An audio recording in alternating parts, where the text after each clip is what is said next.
kelo duol mar wi oganda kanyakla.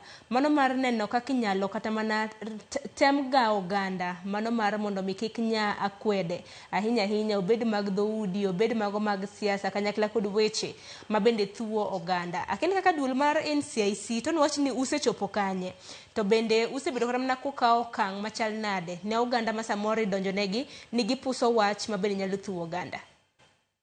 Giro kamano, uso wach no, kuwa yudo ni kamoro nitie wach koro lweny donje kata conflict donje maduong' nikech hate speech, weche mag achaya gi to gi weche mag nyiego gi and so on. Waoro team, waoro a group mag experts. To one group of experts gi aye Directorate of Criminal Investigation.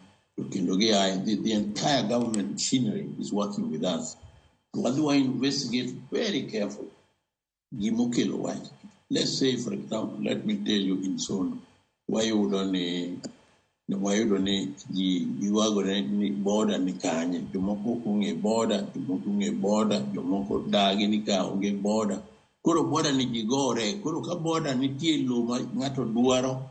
Don't want to border outside kocha mondo look on akori ngani bi yikama kuro mano kelo wai jomoko wacho ni wan kaka Uganda e tuwa kan waneno ni wabedo marginalized bito chawa gi government mochulo sulu kuro nyakwa wago ko mondo jomoganda ma chielo cha kagine sirkal kuro wagore kodgi mano timore kamine na wacho ni no ero gima chielo you media be report which mang'eny jomoko ng'ato nyalo dhawo gi wadgi awachi ni odhawo gi wadgi gidhawo kata kama gibudhe mana igine kata mana Bomet kocha jaluo moro odhawo gi ja Kipsigis ka gilaro weche makama ne gichieme to jo reporter ka wuok to ndike niya jaluo ogo Bomet ka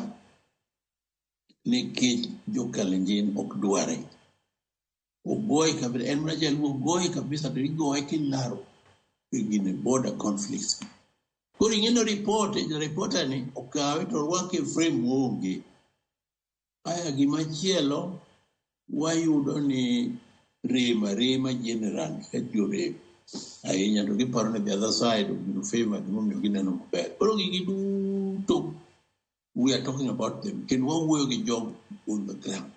Or Jesus in the go, can't to recommend what him now? What would government bending balance development?